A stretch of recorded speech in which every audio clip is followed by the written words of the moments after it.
मध्यम परिवार से आती हूँ और बुधनी विधानसभा के एक छोटे से गांव नील कछार के रहने वाली हूँ।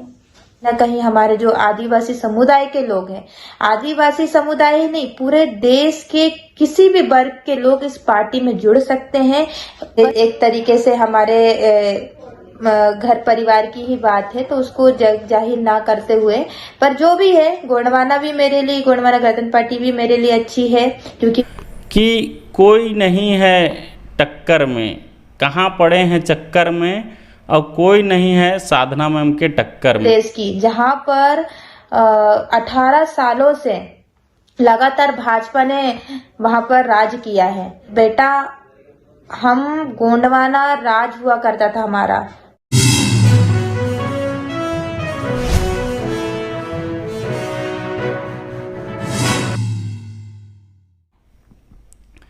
जय हिंद, जय भारत, जय जोहार, जय छत्तीसगढ़। मैं अमित कुमार और आप सभी का स्वागत है टीजीबी मीडिया में और आज के हमारे खास कार्यक्रम में। जैसे कि आप सभी जानते हैं, हम जो है लगातार अपने चैनल के माध्यम से एक नए नामचीन हस्ती को रूबरू करते हैं और उसी के बीच आज हम आए हुए थे मध्य प्रदेश में जो उपचुनाव हो रहा है विधानसभा बुधनी में, और वहाँ के जो है सबसे चर्चित चेहरे हैं अभी साधना उइके जी। मैम के बारे में मैं आप सभी को बतलाना चाहूँगा। मैम जो है काफ़ी चर्चित चेहरे हैं, ये जो है समाज सेवा से जुड़े हुए हैं, समाज में जो है हमेशा बढ़ चढ़ के हिस्सा लेते हैं। और इसके साथ साथ सबसे खास बात यह है, जो टीजीबी मीडिया के द्वारा जो सच्चा आदिवासी एक वीर योद्धा फिल्म आ रहा है, उसमें के जो है मुख्य भूमिका में भी है मैम। मैम के स्वागत के लिए मैं बस ये 2 लाइन बोलना चाहूँगा कि कोई नहीं है टक्कर में, कहाँ पड़े हैं चक्कर में, और कोई नहीं है साधना मैम के टक्कर में। तो सर्वप्रथम स्वागत है मैम आपका हमारे चैनल में। बहुत बहुत धन्यवाद अमित जी आपका। जी जी। मेरा पहला सवाल आपसे ये रहेगा मैम जी, यहाँ तक का जो आपका जीवन सफ़र था वो हम जानना चाहेंगे, कैसा रहा? मैं एक मध्यम परिवार से आती हूँ और बुधनी विधानसभा के एक छोटे से गांव नील कछार के रहने वाली हूँ। जी जी। जिसमें मेरा जीवन का जो सफर है बचपन से ही कई संघर्षों से घिरा हुआ है, कई कठिनाइयां मेरे सामने आई हैं और मेरे साथ ही नहीं, मेरे परिवार के साथ भी बहुत सारी कठिनाइयां आई हैं, जो कि कहीं ना कहीं हम लोगों को एक तरीके से झंझोड़ देता है। तो वो चीजें भी मैंने वो चीजें देखी हैं अपने जीवन में। जी जी। ये जो संघर्ष का आप बात कर रहे थे, किस टाइप का संघर्ष रहा? फाइनेंशियल प्रॉब्लम था कि कैसा कैसा टाइप का संघर्ष? बिल्कुल, मेरे जो पिताजी हैं वो वन विभाग में स्थायी कर्मचारी है, एक सिक्योरिटी गार्ड के देखा जाए तो उस समय उनकी, जब मैं छोटी थी तो उस समय उनकी जॉब भी छूट गई थी, जिसके कारण से वो खेती किसानी करने लगे, दूसरों के खेतों में जाके काम करने लगे, साथ ही घर परिवार को वो चलाने लगे। और फिर उसके बाद कुछ सालों बाद फिर से उनकी ज्वाइनिंग हुई, स्थायी कर्मचारी रहे। तो ये चीजें शुरू से ही मैं देखती आ रही थी, बचपन से ही। और इस दौरान जब समझदार हुई, कहीं न कहीं लगा मुझे कि नहीं, कुछ हमारे परिवार के लिए करना चाहिए, तो फिर इस सामाजिक दौर में मैं आई। जी जी। तो कहने का मतलब यह है कि आप शुरू से आप भी जो है संघर्ष करते रहे समाज के लिए, है नहीं? बिल्कुल बिल्कुल। एक और जी जी, एक और सवाल रहेगा आपसे, रहन सहन कैसा था उस टाइम और वर्तमान में क्या क्या बदलाव आया है आपके रहन सहन में? मेरा जो रहन सहन है वो बहुत ही नॉर्मल रहा है शुरू से ही। किसी भी प्रकार का कोई इस तरीके से नहीं है, जो दुनियादारी में जिस तरीके से गरीब परिवार रहता है, जिस तरीके से वो खान पान करता है, जिस तरीके से वो पहनता उड़ता है, घूमता फिरता है, तो उसी तरीके से मैं उस माहौल में ढली हूँ, उसी तरीके से मैं रही हूँ। और खास करके मैं जो गांव की जो परंपरा, जो रीति रिवाज होती है, उस माहौल में मैं पली बड़ी हूँ। जी जी जी सर। ये भी जानना चाहेंगे, शिक्षा कहाँ तक का आपका, कौन कौन से डिग्री हैं आपके पास अभी? मैंने स्कूल किया है 2016 में कंप्लीट हो गई थी मेरी। और मैंने कॉलेज किया है, बीए किया है, और फिर बीए के बाद मैंने एमए किया है पॉलिटिकल साइंस से। और अभी वर्तमान में मैं एलएलबी कर रही हूँ स्टेट लॉ वाह, कॉलेज से। जी चलो चलो, बहुत सुंदर। मैम, एक कहावत भी है, या कहावत का इतिहास है, जी जितने एलएलबी किए हैं भारत देश में वो सभी महापुरुष बने हैं। चाहे आप जी डॉक्टर भीमराव अम्बेडकर ले लो, चाहे महात्मा गांधी जी ले लो, ऐसे अनेक जितने लीडर हुए, जितने बिल्कुल। राजनेता हुए, वो सब एलएलबी किए हैं। तो हमारा भी पूरा मीडिया के माध्यम से एक शुभकामना भी है, समझो आपको। जी जी तो एक और विशेष सवाल रहेगा मैम आपसे। जी वर्तमान समय में आप जो है प्रत्याशी घोषित हुए हैं, बहुत बड़ा दायित्व है, इतने कम उम्र में आपको जो है विधानसभा का टिकट मिला है, जी जी वो भी काफ़ी हाईलाइट, ये जो है विधानसभा है बुधनी विधानसभा। जी। तो पार्टी ने आप पर भरोसा जताया है, तो कैसे खड़ा उतरेंगे आप, जनता का दिल कैसे जीतेंगे? बिल्कुल, पार्टी ने मुझ पे यकीन किया है, और एक यूथ होने के नाते मेरा भी कर्तव्य बनता है कि मुझे तर्कशील जिस तरीके से मतलब विधानसभा में बोलना चाहिए, बात रखनी चाहिए, है ना। तो उस हिसाब से देखा जाए तो पार्टी ने जो निर्णय लिया है, मेरे पे भरोसा जताया है, तो मैं तो सबसे पहले भारत आदिवासी पार्टी का धन्यवाद करूंगी, जिन्होंने मुझ पे भरोसा जताकर और टिकट दिया है। और वो भी सबसे पॉपुलर सीट है मध्य प्रदेश की, जहां पर 18 सालों से लगातार भाजपा ने वहां पर राज किया है, जो कि पहले से ही पूर्व सीएम रहे हैं शिवराज सिंह चौहान जी, आप सभी लोग जानते होंगे उनको। जी तो जी वो जी। सबसे पॉपुलर सीट रही है, और उस सीट पर मुझे लड़ने का मौका दिया है, मुझ पे भरोसा जताया है पार्टी ने। तो मैं उनका धन्यवाद करती हूँ। साथ ही मैं धन्यवाद करूंगी जो विधानसभा की जो जनता है उनका, कि उन्होंने मुझे एक अवसर दिया है। वहाँ के जो लोकल क्षेत्रीय लोग हैं, कहीं ना कहीं वो भी चाहते हैं कि एक लड़की आगे बढ़े और समाज के लिए कुछ बेहतर करे। वाह भाई, चलो बहुत बहुत सुंदर लगा मैम आपका जानकारी। साथ में ये भी जानना चाहेंगे मैम, आपको जो है समाज से जुड़े हुए हम लगातार देखते आए हैं, जी। लेकिन ये राजनीति में कैसे आना हुआ, यहाँ तक का आपका राजनीति सफर जानना चाहेंगे। राजनीतिक सफर, कभी सोचा नहीं था कि मैं कभी राजनीति में जाऊंगी। अच्छा, हाँ अभी तो प्रत्याशी घोषित हो गए हैं अभी तो भाई। हाँ बिल्कुल। वही मैं बता रही हूँ कि कुछ ऐसी चीजें मेरे आंखों के सामने घटना घटित हुई, जिसके कारण कहीं ना कहीं लगा कि मुझे राजनीतिक फील्ड में आना चाहिए। तो इसके जी जी, मेन जैसे। पॉइंट दो कारण हैं, मैं आपको बताऊंगी कि यही बुधनी विधानसभा, यहाँ से मुझे टिकट दी गई है सीएम, पूर्व सीएम के क्षेत्र से। एक छोटा सा गांव है सायगन, जहाँ पर 5 लड़कियां, ये जो बुधनी विधानसभा आती है वो सीहोर डिस्ट्रिक्ट में आती है ना। तो बैतूल की कुछ 5 लड़कियां यहाँ पर काम करने के लिए आई थी, क्योंकि देखो रोजगार कहीं मिलता नहीं है, तो कहीं ना कहीं मेहनत मजदूरी करके आदिवासी इलाकों से लड़कियां आती है और जॉब कर वहाँ पे मेहनत मजदूरी करती है। तो इसी दौरान वहाँ पर कुछ लड़कियां आई थी, जहाँ पर उनके साथ बहुत गलत हुआ, उनके साथ रेप हुआ उन 5 लड़कियों के साथ। और साथ ही एक वहीं के बैतूल के एक भैया थे, उनको भी जी जी। अपनी जान से हाथ धोना पड़ा। तो ऐसी घटना वहां पे घटी थी जब मैं फर्स्ट ईयर में थी कॉलेज के, जब मुझे इतना ज्यादा नॉलेज तो नहीं था, लेकिन फिर भी मेरे आंखों के सामने ये घटना जब मैंने देखी तो कहीं ना कहीं मुझे बहुत दर्द हुआ, दुख हुआ, क्योंकि वहां पर ऐसी कंडीशन बनी कि मैं अपने आप को रोक नहीं पाई, क्योंकि 5 लड़कियों के साथ रेप हुआ है, और वो 5 लड़कियां रोड पर चिल्ला चिल्ला कर बोल रही है कि हमारी एफआईआर लिखो। फिर भी एफआईआर नहीं लिखी जा रही है पुलिस के प्रशासन के द्वारा। क्यों नहीं लिखी जा रही है? ये घटना घटना कब तक का था मैम?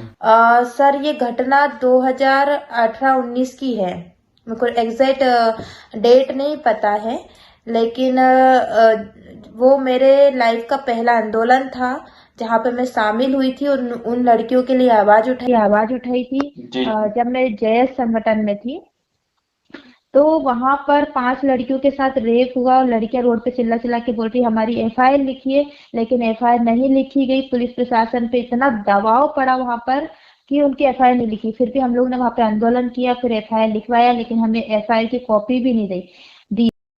रात के 10-11 बज गए हमें वहां बैठे बैठे। फिर सामने से बहुत सारे पुलिस वाले वहां पे बैठे हुए थे, खड़े हुए थे, और मैं भी वहीं थी।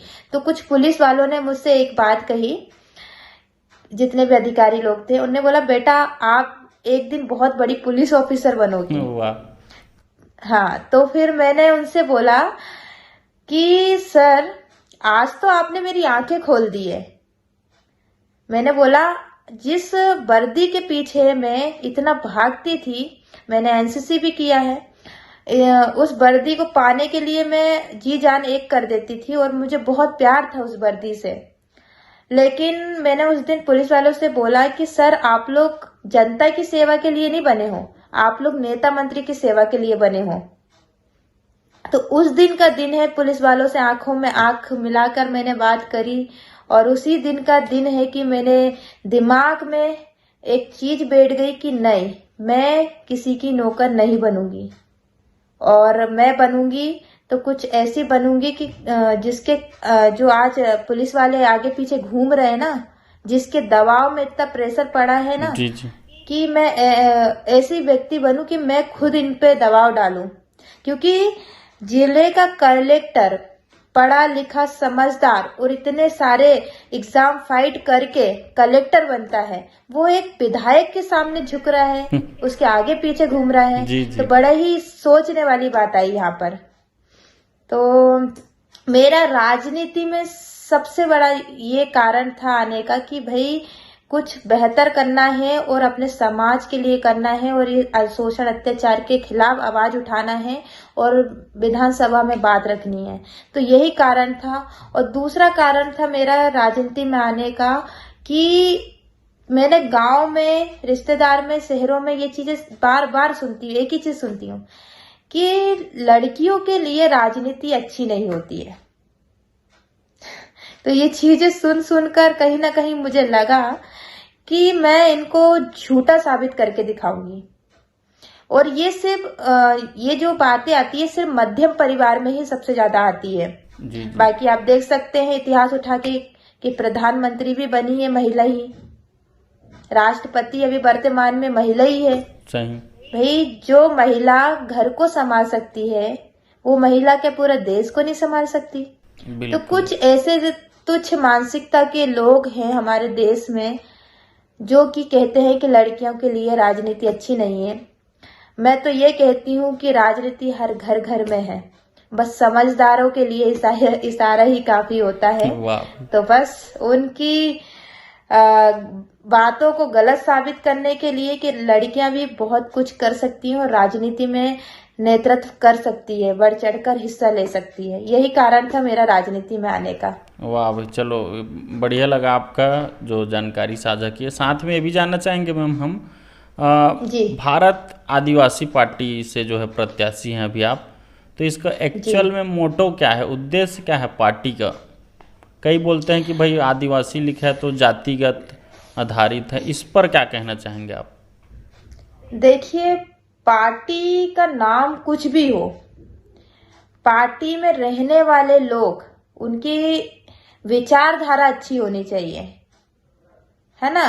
नाम से कुछ फर्क नहीं पड़ता है। देश में कई प्रकार की पार्टियां हैं और जिन्होंने अपना एक अलग ही विचारधारा, अब जैसे भाजपा है तो भाजपा को लोग देखते से ही बोल देते कि धर्म वाली पार्टी है, सिर्फ धर्म को ही बढ़ावा देती है ना। सही। और वैसे ही आदिवासी, भारत आदिवासी जो पार्टी है, वो पार्टी का जो उद्देश्य है वो पुरखों की विचारधारा पर है, जिन्होंने इतना त्याग किया इस देश के लिए, कुछ बेहतर किया आजाद करने के लिए। पुरखों के विचारधारा आज भी पूरे देश दुनिया में बहुत बढ़ चढ़ के लोग उसको अपनाते हैं, देखते हैं, है ना। तो कई विचारधारा है पुरखों की जो जल जंगल जमीन के लिए काम करती थी, अपने सामाजिक लोगों के लिए आवाज उठाती थी। जी तो वही चीजों को लेकर हमारे जो भारत आदिवासी पार्टी है कई उद्देश्यों को लेकर इस देश में अपना एक कदम बढ़ाया है कि कहीं ना कहीं हमारे जो आदिवासी समुदाय के लोग हैं, जी आदिवासी समुदाय ही नहीं पूरे देश के किसी भी वर्ग के लोग इस पार्टी में जुड़ सकते हैं।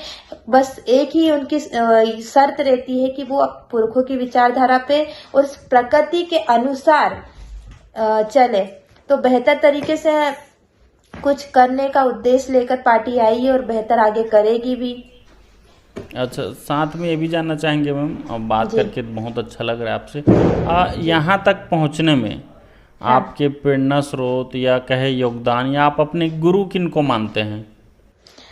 मेरे गुरु, मेरे जो परम पूजनीय मेरे पिताजी को ही मैं वाह भाई। अपना गुरु मानती हूँ, वाह भाई, बहुत सुंदर। क्योंकि उन्होंने बचपन से ही मेरे जो दिल और दिमाग में कहानियों के माध्यम से, अपने जो एक्सपीरियंस है उसके माध्यम से उन्होंने मुझे बताया है कि बेटा, हम गोंडवाना राज हुआ करता था हमारा, जी जी। हमारा एक अलग ही इतिहास हुआ करता था। हम जिस जगह रह रहे हैं ये गोंडवाना लैंड कहा जाता था, जहाँ पर हमारे कई राजा महाराजाओं ने शासन किया है। लेकिन आज कंडीशन वैसी नहीं है, लेकिन कई सालों तक उन्होंने शासन किया है और हम उन लोगों की संतान हैं। और ये गोंडवाना कोई छोटी मोटी चीज नहीं है, गोंडवाना का इतिहास ही बहुत बड़ा है भौगोलिक स्तर से देखा जाए तो सिर्फ नाम ही उसका गोंडवाना ही नहीं है, बहुत चीजों को लेकर गोंडवाना का नाम बना हुआ है, जिसको लेकर हम लोग आज बात करते हैं कोया पुनेम की, जल जंगल जमीन की, है ना, प्रकृति की। तो ये प्रकृति ही पूरा गोंडवाना है। तो ये चीजें मेरे दिमाग में मेरे पापा ने बचपन से ही कहीं ना कहीं डाला है। तो सडनली ऐसा हुआ कि मैं किसी संगठन से जुड़ गई और फिर मुझे याद आया कि मेरे पापा बताया करते थे और मुझे वही चीज की शायद एक अंदर से एक ऊर्जा आई कि नहीं, मुझे इस चीज में आगे बढ़ना चाहिए और जाना चाहिए। तो वैसे ही मेरे पापा के साथ साथ मेरे जो प्रेरणा स्रोत, तो इस धरती में रहने वाले समस्त जितने भी संघर्षशील, जो अपने देश को आजाद कराने के लिए, देश की लड़ाई लड़ने के लिए, जल जंगल जमीन की लड़ाई लड़ने वाले जितने भी महापुरुष हुए हैं, उन लोगों को भी मानती हूँ, क्योंकि कहीं ना कहीं उनका इतिहास पढ़ रहे हैं, जान रहे हैं कि उन्होंने हमारे लिए कितना संघर्ष किया है। तो ये भी मेरे लिए प्रेरणा स्रोत रहा है। और सबसे बड़ी बात ये रही है कि दादा हीरा सिंह मरकाम जी की मैं बात करती हूँ। तो उनको कभी मैंने देखा नहीं है, पर मिलने की बहुत इच्छा थी, लेकिन शायद उसी समय उनका स्वर्गवास हो गया था, तो मैं मिल नहीं पाई। लेकिन बहुत अखरती है कि ऐसे दादा, ऐसे पेन शक्ति हमारे आदिवासी समुदाय में हुई थी, जिन्होंने गोंडवाना आंदोलन की एक समग्र विकास क्रांति को गोंडवाना के जो आदिवासी लोग हैं उनके लिए लेकर आए थे। तो उनकी जो विचारधारा है, उनकी जो विचारधारा जो कि हर एक युवा के मन में आज भी है, उन्होंने ही गोंडवाना में एक क्रांति की ज्वाला जलाई थी, तो जो कि एक बढ़ चढ़कर हिस्सा आज युवा उनके मार्गदर्शक पर चल रहा है और बहुत अच्छा कुछ काम कर रहे हैं। तो कहीं ना कहीं मेरे लिए सभी लोग प्रेरणा स्रोत रहे हैं। वाह भाई, बहुत अच्छा लगा। कहने का मतलब ये है कि आप जिनसे कुछ अच्छा सीखने को मिल जाए उसको प्रेरणा स्रोत बता रहे हैं। बिल्कुल बिल्कुल। साथ में ये भी मैम, अभी आप दादा हीरा सिंह मरकाम जी का जिक्र किए, तो क्या गोंडवाना गणतंत्र पार्टी वहाँ अपना प्रत्याशी उतारे हैं कि नहीं अभी? नहीं, गोंडवाना गणतंत्र पार्टी ने कोई प्रत्याशी नहीं उतारा है वहाँ पे। कारण पता नहीं, अब जो भी हो। जी, सपोर्ट मिल रहा है उनका कि नहीं मिल रहा है, क्या कहना चाहेंगे? अब ये तो नहीं पता कि वो सपोर्ट देंगे या नहीं देंगे, क्योंकि मैंने भी एक बड़ा फैसला लिया है गोंडवाना गणतंत्र पार्टी को नहीं ज्वाइन करके। जी जी जी। मैंने भारत आदिवासी पार्टी का हाथ थामा है। जी जी उसका भी कारण है बहुत बड़े बड़े, तो मैं सार्वजनिक रूप से नहीं बोलूंगी। जी जी जी, ये चलो एक उसके तरीके से हमारे घर परिवार की ही बात है, तो उसको जाहिर ना करते हुए, पर जो भी है, गोंडवाना भी मेरे लिए, गोंडवाना गणतंत्र पार्टी भी मेरे लिए अच्छी है, क्योंकि वो दादा हीरा सिंह मरकाम जी की बनाई हुई पार्टी है, और उसका मैं हमेशा सम्मान करूंगी, और उसके लिए भी मैं खड़ी होंगी। और मैंने इससे पहले भी गोंडवाना गणतंत्र पार्टी से चुनाव वैसे लड़ चुकी हूँ, पार्षद का। हाँ। अच्छा वाह और वाह इसके बाद मेरा ये सेकंड चुनाव रहा है भारत आदिवासी पार्टी से, वो भी विधायक के लिए। वाह। चलो एक एक और सवाल रहेगा मैम, जी जी बिल्कुल। व्यक्तिगत और जानना चाहेंगे जी। कितने भाई बहन हैं, फैमिली में और कौन कौन है आपके? मेरी फैमिली तो पूरा समाज ही है, पर जिस समाज में मैं जन्मी हूँ, जिन माता पिता के घर में मैं आई हूँ, तो उन माता पिता का तो सबसे पहले मैं शुक्रगुजार करूंगी कि उन्होंने मुझे इतनी अच्छी सुंदर दुनिया दी है, जिस समाज में मैं आई हूँ। तो मेरे परिवार में मम्मी पापा हैं, और मेरे 3 भाई हैं, हम 2 बहनें हैं। मेरे से जो छोटे हैं दोनों, वो जुड़वा हैं, और मैं ही सबसे बड़ी हूँ, और काफी चीजों को मैनेज करना पड़ता है, लेके चलना पड़ता है मुझे। जी जी। जी। चलो एक और सवाल रहेगा मैम, काफ़ी बिल महत्वपूर्ण रहेगा आपके लिए। जी जी अभी बिल्कुल। चुनाव होना है, 13 तारीख को होना है उपचुनाव वहाँ। जी 13 तारीख को वोटिंग है, तो जनता के पास आप जो है कौन से मुद्दे, कौन से वादे को जो है लेके जा रहे हैं आप जी जनता जी के बीच? बिल्कुल।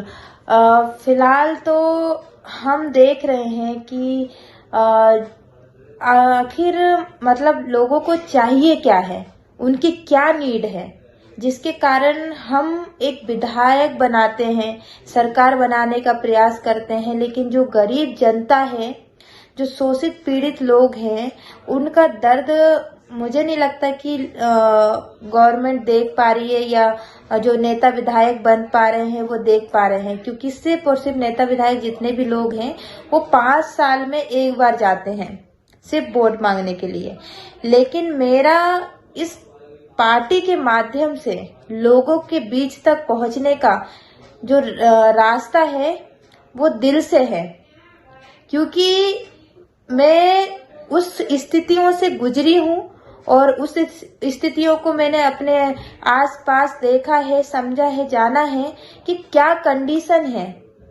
तो मेन चीज में सबसे पहले बुधनी विधानसभा में लोगों के जो हक अधिकार है, उसकी लड़ाई के लिए मैं उनके पास जा रही हूँ, उनको बता रही हूँ कि भाई ऐसा ऐसा है। क्योंकि सबसे पहले बात आती है कि क्योंकि हर एक व्यक्ति किसानी है, किसान मजदूर है, किसान अपना जो रोजगार चला रहे हैं वो खेती करके चला रहे हैं, लेकिन आज भी वहाँ के लोगों को पट्टा नहीं मिला है। वो इतने सालों से कर रहे हैं, वहां पर मेहनत कर रहे हैं, लेकिन उनको पट्टा नहीं दिया गया है। तो सबसे बड़ा जो मेरा मुद्दा है वो है कि जिनकी जमीन है, जिनके नाम है, उनको पट्टा बनवा के दिया जाए। और दूसरा, आज की जो खास करके युवा है, वो रोजगार के लिए इधर उधर भटक रहे हैं। क्यों ना हम उनको रोजगार सही तरीके से मुहैया कराएं, ताकि उनको रोजगार मिले तो वो अपना जीवन अच्छे तरीके से व्यतीत कर सके। क्योंकि आज का जो यूथ है, कहीं ना कहीं पढ़ाई लिखाई बहुत अच्छे से कर रहे हैं, डिग्री ले लेके घूम रहे हैं, लेकिन आज भी युवाओं को रोजगार नहीं मिल पा रहा है। तो हाँ, ऐसे ऐसे ही आपने एक मुद्दा बहुत हाईलाइट हुआ था, देखा होगा, एक योजना, लाडली बहना योजना, जो कि ये तो काफ़ी चर्चे में है मध्य प्रदेश में। हाँ बहुत चर्चे में थी। और हमारे माननीय शिवराज सिंह चौहान जी ने भी इस योजना को लेकर आए, और काफी महिलाएं बढ़ चढ़कर हिस्सा ली इस योजना में। जी। लेकिन मेरा ये मानना है कि जब भी मैं विधायक बनूंगी, तो ऐसी योजनाओं को मैं सबसे पहले बंद करूंगी। अच्छा क्यों करूंगी? क्यों करूंगी, इसका भी कारण है, क्योंकि ये योजना से हर एक महिला जो अपनी मेहनत से कमाकर खाने वाली है, वो कहीं ना कहीं उनको ये लगने लगता है कि भाई हमें पैसा मिलेगा, और हम लोग घर में बैठेंगे तो कोई दिक्कत नहीं है। लेकिन मेरा ये मानना है कि हम किसी का पैसा क्यों लिए, क्योंकि ये पैसा भी कहीं ना कहीं से आ रहा है और हमारा देश कर्जे में रह रहा है ना। तो ऐसी योजना को बंद करना इसलिए जरूरी है। और ऐसी महिलाओं को से मैं खुद जाकर उनको समझाना चाहती हूँ कि हम लोग का जो जीवन है वो संघर्षशील तो रहा है, लेकिन सम्मान पूर्वक जीने का भी अधिकार देता है ना। जी किसी जी। के दिए हुए पैसे से अपना घर परिवार नहीं चलता है। हम लोग को ही कल भी हम लोग कमाते थे, आज भी हम लोग कमा रहे हैं और आगे भी हम लोग कमा कर खाने वाले लोग हैं। तो सम्मान पूर्वक जीवन जीने के लिए सम्मान पूर्वक मेहनत करके खाने के लिए हम लोग बने हैं। तो मुझे लगता है कि ये जो योजना है वो ठीक नहीं है। तो मैं चाहती हूँ कि हमारी महिलाएं इसका विरोध करना चाहिए, क्योंकि एक दिन मिलेगी दूसरे दिन नहीं मिलेगी, कोई मतलब नहीं है। ये सिर्फ लालच देने का एक तरीका है गवर्नमेंट का, बाकी और कुछ नहीं है। तो ऐसी तमाम शोषित पीड़ित किसान मजदूरों की मैं आवाज बनना चाहूंगी। इन्हीं मुद्दों के साथ मैं लोगों के बीच में जाती हूँ ताकि उनको ये चीजें बताऊं कि देश में क्या स्थिति चल रही है, और तमाम शोषित पीड़ित लोगों के आवाज बनेंगे तो कहीं ना कहीं मैं विधानसभा में बात रखूंगी। क्योंकि किसानों की बात जहाँ आती है वहां पर गवर्नमेंट अपना मुंह पीछे कर लेती है। तो ये चीजें, बहुत सारे मुद्दे हैं, अनगिनत मुद्दे हैं। तो उन्हीं मुद्दों के साथ मैं अपने जो क्षेत्रीय जनता है उनके साथ मिलूंगी, उनसे बात करूंगी, उनको समझाऊंगी कि एक बार तो मौका देना चाहिए। अच्छा, जी चलो बात करके बहुत अच्छा लगा। आज एक और अंतिम सवाल रहेगा मैम आपसे। जी जी बिल्कुल।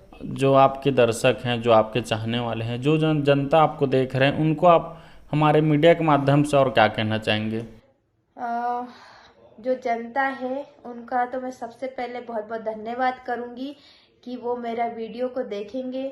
और मैं उनको बस एक ही बात कहूंगी कि हमें जिस समाज में हम लोग जन्मे हैं उस समाज का फर्ज उतारना हम सभी का कर्तव्य है। तो आप लोग भी ऐसे सामाजिक कार्यों से जुड़े, समाज के चीजों को उठाएं। जहाँ पर भी गलत हो रहा है, शोषण अत्याचार हो रहा है, कुछ भी हो रहा है, वहाँ पर सामाजिक रूप से सक्रियता दिखाएं और गलत के खिलाफ आवाज उठाएं, भ्रष्टाचार के खिलाफ आवाज उठाएं और एक नए समाज का निर्माण करें। क्योंकि सामाजिक परिवर्तन होता रहता है और सामाजिक परिवर्तन में हमें प्रकृति की रक्षा करते करते हमें कुछ मानवता में एक एकता की बात करनी चाहिए। तो यही मैं बोलना चाहूंगी कि आप सभी लोग इस मुहिम में शामिल होकर हमारे साथ आइए। चलो बहुत बहुत धन्यवाद मैम, बात करके बहुत अच्छा लगा और अपना कीमती समय देने के लिए बहुत बहुत धन्यवाद मैम आपका। बहुत बहुत आपका धन्यवाद कि आपने मुझे इतना बड़ा अवसर दिया इंटरव्यू लेकर मेरा।